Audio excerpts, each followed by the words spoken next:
Bapak Ibu saudara-saudaraku yang terkasih di dalam Tuhan, hari ini kita ada pada peringatan kesengsaraan Yesus Kristus yang kelima, minggu yang kelima. 2 minggu lagi kita akan ada pada peringatan kematian Yesus dan kebangkitannya. Kita membaca 2 perikop dari 6 ayat ini di Lukas pasal 22. Perikop yang pertama itu rencana untuk membunuh Yesus. Yesus direncanakan oleh imam-imam kepala dan ahli-ahli Taurat untuk dibunuh itu dalam kondisi Yerusalem sedang ramai. Karena hendak Paskah, banyak orang sudah datang ke kota itu. Dalam kondisi banyak orang tidak mungkin rencana itu tercapai. Harus di tempat sepi.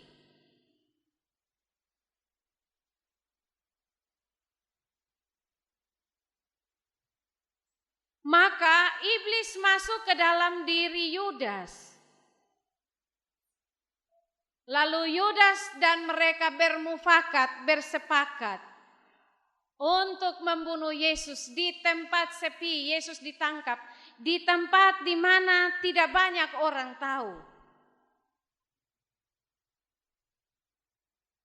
Mengawali khotbah ini, saya ingin mengajak kita untuk memahami arti diri Yudas dan perilaku pengkhianatannya. Tema kita merenungkan firman Tuhan adalah pulihkanlah kami dari pengkhianatan orang terdekat. Pulihkanlah kami dari pengkhianatan orang terdekat. Yudas ini kan Tuhan Yesus pemurid. Yesus sayang sekali sama murid-murid. Dan Yudas yang dekat dengan Yesus sangat tahu posisi Yesus. Yesus ada di mana. Mungkin ada yang bilang, untung kok Yudas ada. Jadi Yudas jual Tuhan Yesus, jadi ada karya penyelamatan. Yesus bisa diserahkan dibunuh oleh imam-imam kepala. Pada kenyataannya memang Yesus mati terbunuh oleh sebuah strategi orang-orang yang memiliki kekuasaan. Tapi kita tidak bilang untung kok ada Yudas. Karena kalau kita bilang untung ada Yudas, itu berarti kita selamat ini karena Yudas memberi sumbangan bagi keselamatan kita. Tidak. Yudas tidak memberi sumbangan atas keselamatan kita. Yudas tidak memberi sumbangan kepada Yesus untuk melakukan karya penyelamatan bagi manusia. Yang kita lihat dari Yudas penghidup, Alkitab bercerita bahwa ada pengkhianatan manusia, orang yang dekat dengan Yesus dalam karya pelayanannya sebelum Yesus menderita dan mati. Dan dikhianati itu sakit. Salah satu bentuk pengkhianatan, bentuk penderitaan Yesus adalah dikhianati oleh orang yang paling dekat. Itu yang mau ditekankan dari bacaan ini. Orang yang mengkhianati Yesus sekalipun, Yesus tetap mengasihi dia. Mungkin ada yang tanya, itu Yudas yang jual Yesus, dia selamat kok tidak? Kok dia yang jual Yesus pada akhirnya Yesus mati? 2 minggu lalu itu bacaan kita bercerita bahwa roh-roh yang terpenjara itu omong tentang kuasa kematian. Yesus yang mati itu kuasa kematian itu menembusi roh-roh kematian yang terpenjara. Termasuk kita pun leluhur semua. Termasuk Yudas yang jual Tuhan Yesus juga selamat. Itu kasih Allah yang begitu besar. Itu mau bilang Allah yang kita sembah, yang kita imani di dalam Yesus sungguh memiliki kasih yang besar. Maka kita yang hidup dari kasih Allah mesti menghidupi karakter itu dalam kehidupan. Bap Mama tadi kita doa pengakuan dosa itu kita mengaku sebut siapapun nama. Siapa yang kita sakiti, tidak mungkin kita tidak menyakiti orang lain. Bagi seorang suami, orang yang paling dia sakiti itu dia istri. Bagi seorang istri, orang yang dia paling sakiti itu dia suami. Tidak mungkin satu istri menyakiti orang lain suami. Tidak mungkin satu suami menyakiti orang lain pun istri. Itu hanya karena faktor sosial, hal lain. Tapi yang paling dekat itu kita dan kita.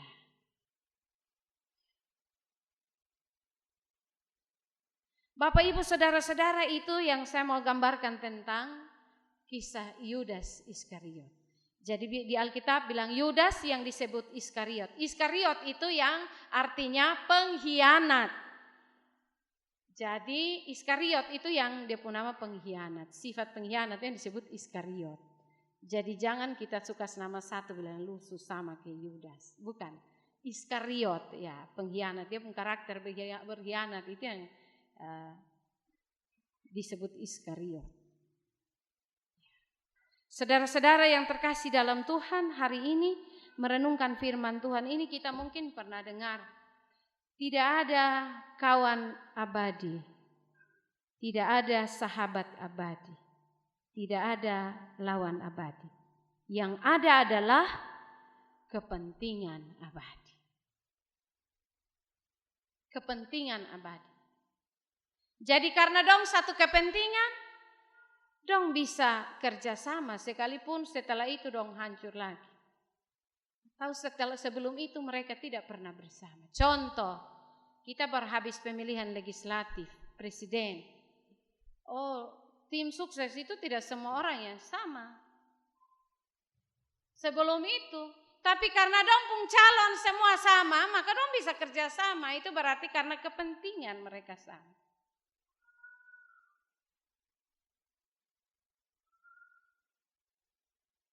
Yudas setelah ketemu dengan imam-imam kepala, dia senang. Imam-imam kepala juga senang. Dong pun kepentingan itu senang.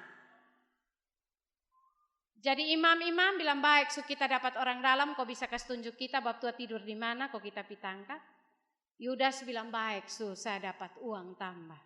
Kau dia bendahara, dia dapat uang lagi. Jadi dia otak tuh ada di uang. Saudara-saudara yang terkasih, kepentingan abadi. Posisi kawan bisa jadi lawan dan lawan bisa jadi kawan karena kepentingan abadi. Kesetiaan bisa lenyap dan berubah jadi pengkhianatan. Pengkhianatan adalah sesuatu yang sangat menyakitkan. Lebih buruk, sadis lagi bila orang yang mengkhianati adalah sahabat atau orang terdekat yang kita kenal dan percayai dalam hidup.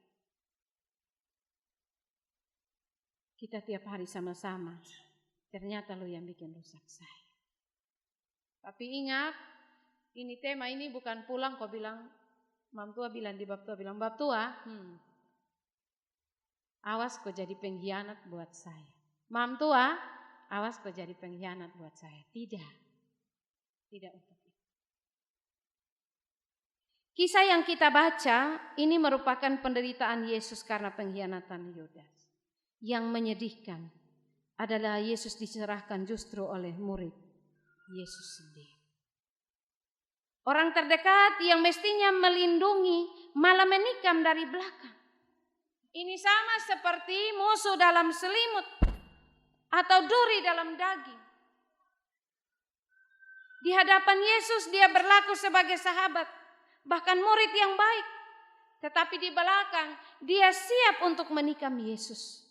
Dapat dikatakan Yudas ini adalah serigala berbulu domba. Semula Yudas siap untuk menjadi murid, tapi kemudian dia jadi musuh. Semula Yudas menyerahkan diri pada Yesus untuk menjadi sahabat, tapi setelah itu sahabatlah yang menyerahkan Yesus untuk itu. Saudara-saudara, pengkhianatan Yudas ini didorong oleh dua hal. Hal yang pertama, Yudas memberi diri dikuasai iblis. Manusia punya potensi untuk membuka diri terhadap ruang-ruang kejahatan. Yudas buka diri dan iblis menguasai dia. Dia mau dia punya diri diperintah oleh iblis. Yudas ini tidak sungguh-sungguh menyerahkan diri sebagai murid Kristus yang baik dan setia. Dia tidak tulus menjalani panggilannya sebagai murid. Akibatnya iblis pakai celah itu untuk menggagalkan pekerjaan keselamatan Allah di dalam Yesus. Dengan masuk ke dalam hati Yudas, iblis membisikkan rencana jahat agar Yudas mengkhianati Yesus. Yudas buka diri untuk iblis kuasai. Dan akhirnya iblis berhasil mengubah teman menjadi pengkhianat. Yudas pun bekerja sama dengan para imam dan para pengawal kepala bait Allah untuk menyerahkan Yesus. Satu pendeta WA saya kok tanya begini, "Mak, kalau menurut Mama, kenapa kok Tuhan Allah juga mesti kasih jatuh iblis di bumi? Kok Tuhan Allah berkuasa, hancurkan iblis saja, toh biar manusia hidup tanpa iblis." Mam bantu saya kira-kira dia penjawaban apa. Jadi saya jawab menurut saya punya perasaan. Jadi saya bilang, kalau iblis tidak ada untuk mencobai manusia, manusia bisa merasa menjadi Tuhan. Tidak pernah merasa rendah hati, tidak pernah merasa dia ciptaan dan ada Tuhan yang menciptakan. Dia hidup tidak ada rasa takut. Kok saja bisa bikin begini, kok begitu, kok bukan Tuhan. Jadi orang berhikmat butuh kesadaran untuk memahami bahwa ada ruang yang terbuka yang bisa iblis pakai untuk merasuk hati kita. Tugas kita adalah tutup diri terhadap semua hal yang jahat termasuk kekuatan iblis. Hal yang kedua yang mendorong Yudas untuk berkhianat adalah sifat tamak dan serakah. Rakus. Yudas ini tipe murid yang seringkali jatuh dalam kecintaan akan harta benda. Kita ingat waktu Maria meminyaki kaki Yesus. Dia bilang, "Coba itu uang tuh, itu minyak tuh jual, kan mahal toh. Jual kok, dia pun uang tuh bagi kasih orang miskin."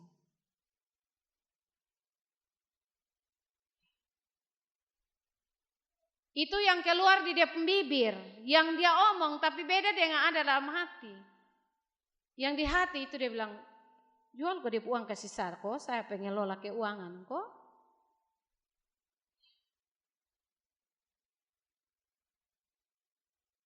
Ada di dalam hati lain yang omong lain. Dia pura-pura peduli pada orang miskin. Tapi sesungguhnya dia pencuri yang sering mengambil uang kelompoknya. Karena kita makan, Yesus dilihat sebagai satu komoditas yang laku dijual. Cinta akan uang membutakan hati dan pikiran Yudas.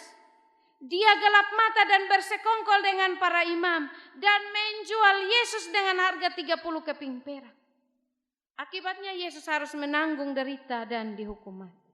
Relasinya dengan Yesus rusak karena keserakahan. Nah, pembimbing kita tadi bilang, dia bawa pulang itu uang. Kok kepentingan bisa. Mereka bilang, "Apa urusan kami dengan itu uang? Itu urusanmu sendiri." Urusannya adalah kami sudah tangkap dia. Dia sudah disesat. Mati. Bapak, Mama, saudara-saudara, pengkhianatan Yudas pada Yesus membuat hidupnya berakhir dengan tragis. Bukannya keuntungan yang diperoleh dalam hidup, tapi kehilangan hidup itu sendiri. Upah pengkhianatan Yudas adalah kematian dirinya. Meskipun dia sadar dan menyesal, dia akhirnya bunuh diri dan menggantungkan diri pada sebuah pohon. Tali yang digunakan untuk gantung diri itu putus dan dia mati terjatuh sehingga perutnya terbelah dan isi perutnya tertumpah keluar.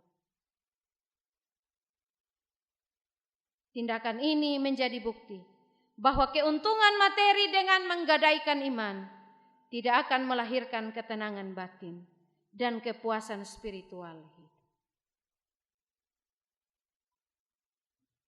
Hari ini kita ada di minggu sengsara kelima. Di minggu sengsara ini mari kita periksa hati kita. Adakah ketulusan dalam hati kita sebagai murid Kristus? Atau kita rasa seperti orang-orang Israel dalam bacaan minggu lalu, dia bilang Tuhan ini mau coba-coba kita, mau bikin sengsara kita. Mereka curiga pada Tuhan. Jalan ada lurus di depan, tapi kita harus putar mengelilingi Edom. Mereka curiga Allah mau bikin sengsara mereka. Adakah ketulusan dalam hati kita sebagai murid Kristus? Ternyata kisah pengkhianatan terhadap Yesus tidak hanya terjadi pada masa lalu. Tidak hanya dilakukan Yudas terhadap Yesus. Pada masa kini pun tidak sedikit orang Kristen yang jadi pengkhianat-pengkhianat terhadap Yesus. Banyak orang Kristen mengaku sebagai pengikut Kristus. Tapi itu tidak lahir dari hati yang tulus.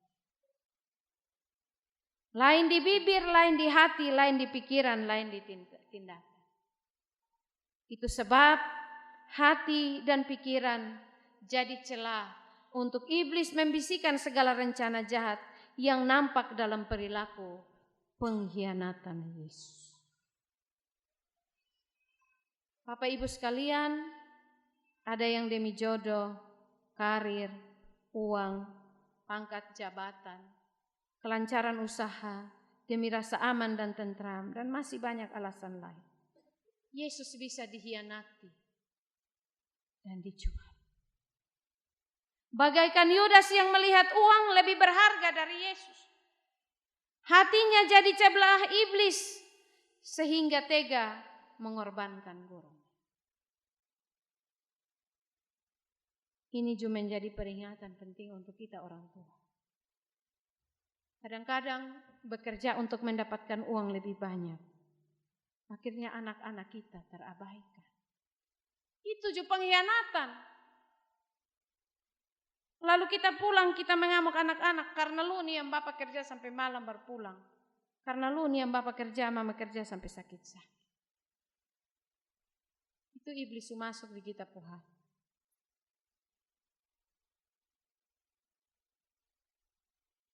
Yudas-Yudas masa kini juga menghalalkan segala cara. Mengorbankan iman dan orang lain demi memperoleh keuntungan. Akibatnya banyak orang jadi korban pengkhianatan dalam hidup. Kawan terdekat dianggap menjadi musuh yang harus disingkirkan. Perceraian melanda banyak rumah tangga.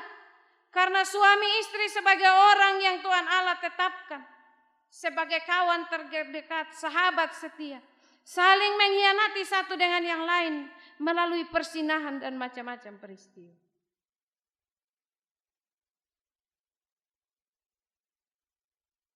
Salah satu contoh pengkhianatan terhadap sesama manusia.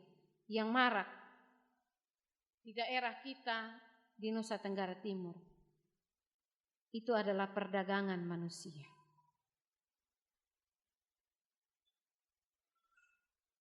Dengan label cari kerja, bantu supaya jangan di kampung. Daripada lu tengah-tengahan, lebih baik saya kirim lu. Memang ada yang baik, berhasil. Tapi ada yang pisah sampai sana. Akhirnya tidak aman. Karena mendapatkan berbagai perilaku yang tidak wajar. Tidak manusiawi. Orang sudah dapat uang, begitu sampai diganti nomor HP, mau buat telepon bagaimana? Maka itu hati-hati. Kalau orang ajak kita untuk pergi merantau, hati-hati dengan orang yang kita tidak kenal.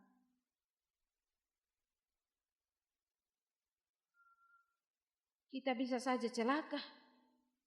Bisa saja kita pulang dengan peti maya. Sudah tidak bernafas lagi.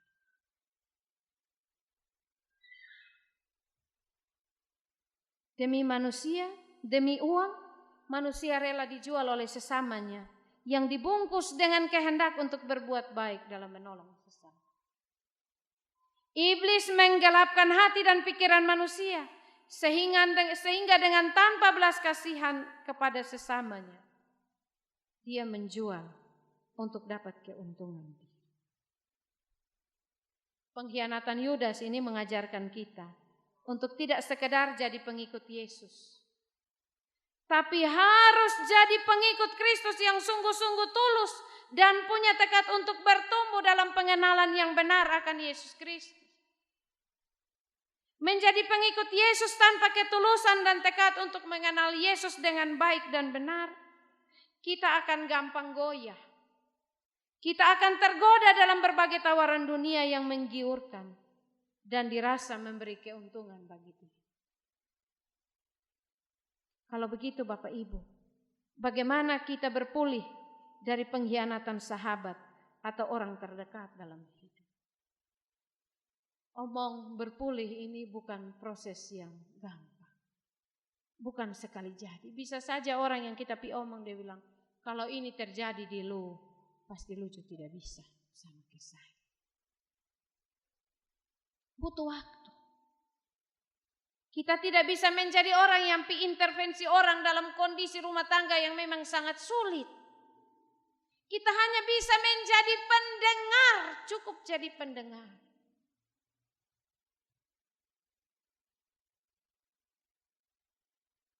Hal yang pertama,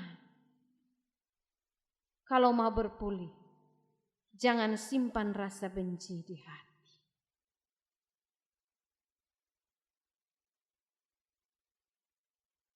Lepaskan kasih dan pengampunan.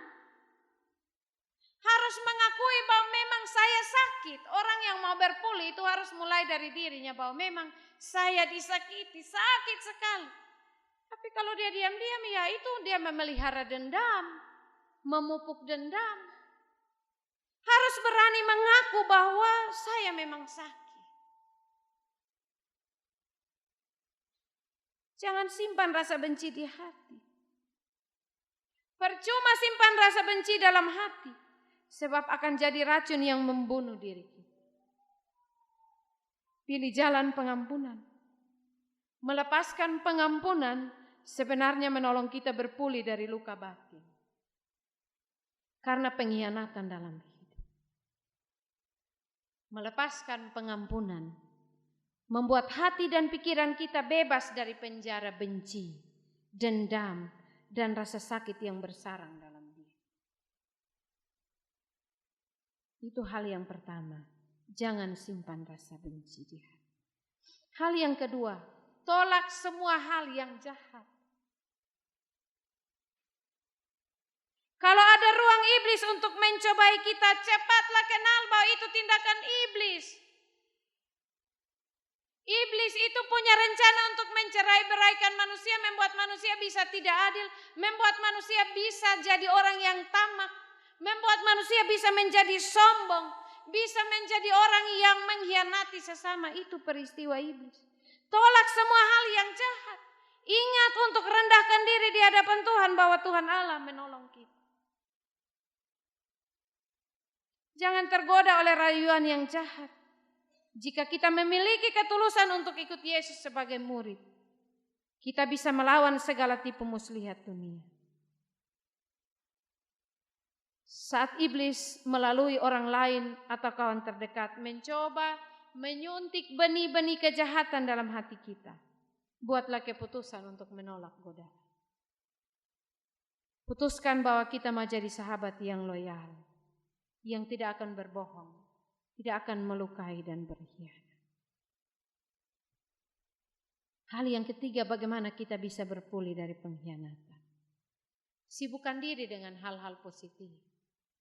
Jangan kunci diri dalam kamar, kau pikir sendiri, menangis sendiri. Kalau mau berbagi dengan Tuhan. Mungkin ada 1 orang, 2 orang yang bisa kita percaya, kita berbagi dan minta doa. Kita ingat kisah orang Israel tadi malam di Usbu. Dong sadar bahwa ternyata ular pagut kok ada yang mati itu. Itu ternyata karena mereka melawan Tuhan. Jadi mereka datang di Musa. Kami telah melawan Tuhan dan kamu dan engkau. Saya bilang di teman-teman, termasuk saya diri. Ingat bahwa kuasa Tuhan ada pada orang yang diurapi Tuhan. Orang tidak boleh main-main dengan orang yang diurapi Tuhan. Karena itu melawan Tuhan. Maka tugas kita sebagai orang-orang yang diurapi Tuhan, jaga kehidupan kita untuk kudus di hadapan Tuhan. Hidup berlaku adil, rendah hati, setia.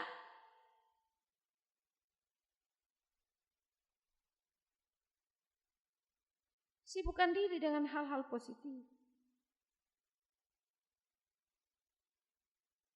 Merenungkan itu dengan Tuhan, berbicara dengan Tuhan. Mencari hamba-hamba Tuhan, orang-orang yang diurapi Tuhan. Minta untuk kita didoakan.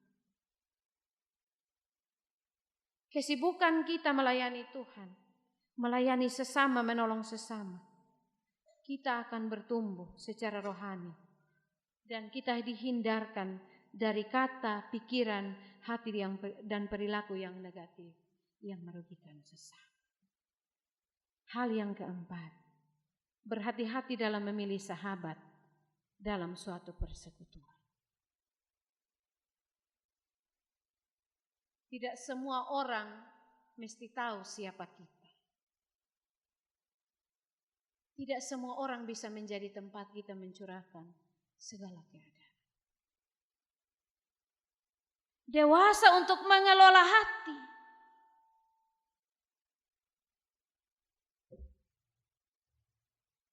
Sebagai sesama pelayan, jaga rahasia pelayanan.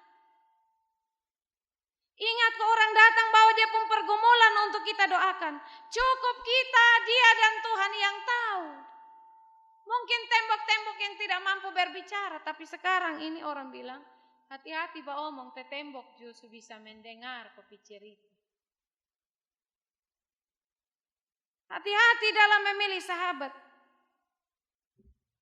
Kemarin di PA saya bilang, ada satu tenaga medis, saya minta dia bantu kasih materi tentang HIV AIDS di pemuda. Karena dia pengelola itu barang di Alor. Jadi dia bilang begini, orang muda dong, kalau mau nikah itu ingat pacaran. Pacaran itu berarti membatasi diri dari kehidupan suami istri.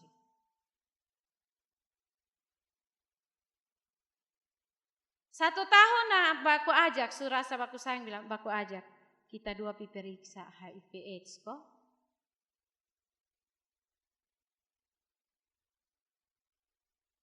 Habis itu tahun kedua bilang lagi, kita dua periksa lagi kok.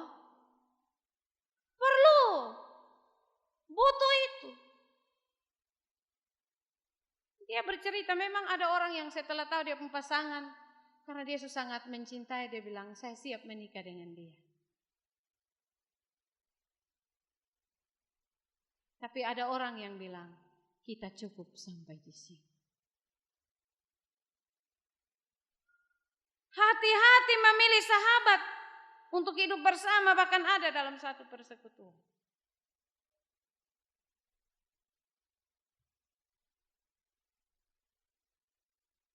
Tidak semua orang tulus dalam membangun persahabatan. Ada sahabat rasa saudara, kalau dikala susah dan senang. Tapi ada sahabat rasa musuh yang siap menjerat, menjauhkan, bahkan menikam dari belakang. Hal yang terakhir, berdoa memohon tuntunan Roh Kudus. Kita tidak bisa pungkiri bahwa iblis selalu punya cara untuk menghasut kita. Kalau kita berani berdoa minta Tuhan cukupkan makan minum, kita juga berdoa minta Tuhan kasih kekuatan iman, berkat rohani, kekuatan Roh Kudus untuk menguasai hati dan pikiran kita. Sehingga kita tidak sembarang membuka diri untuk dirasuki oleh iblis dan kekuatan lain. Kita diberi kekuatan oleh Roh Kudus untuk berpulih. Berdoa untuk diri dan bagi orang yang mengkhianati kita. agar ketulusan dalam hati dan pikiran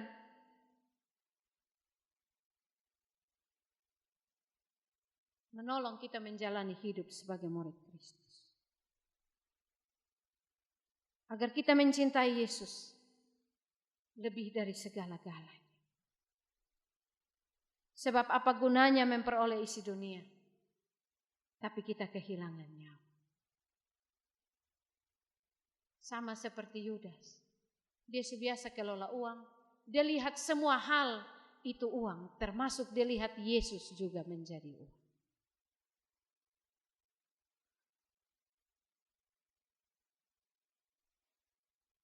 Ada satu video pendek di TTS. Ini bapak tua karena dia pengutang banyak. Orang datang cari-cari dia, tagih-tagih hutang. Dia bilang dia pu anak, Lupi merantau karena bapak sudah tidak bisa bayar utang.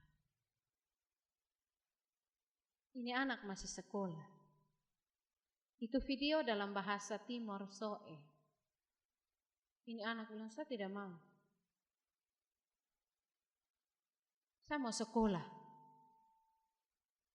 Jadi dia bapak bilang, karena lu pun perut itu yang memakan itu yang bapak utang terus-terus.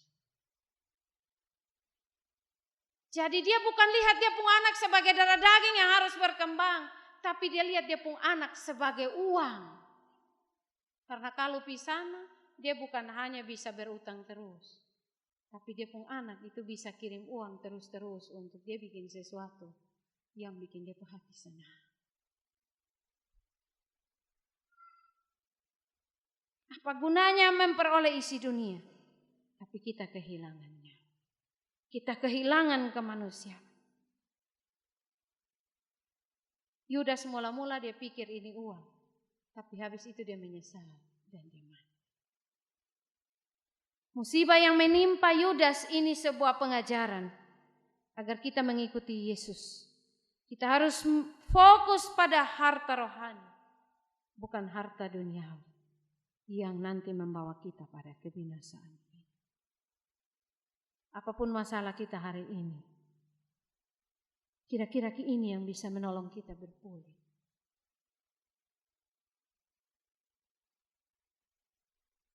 Minta Tuhan menolong. Jangan egois. Jangan merasa benar.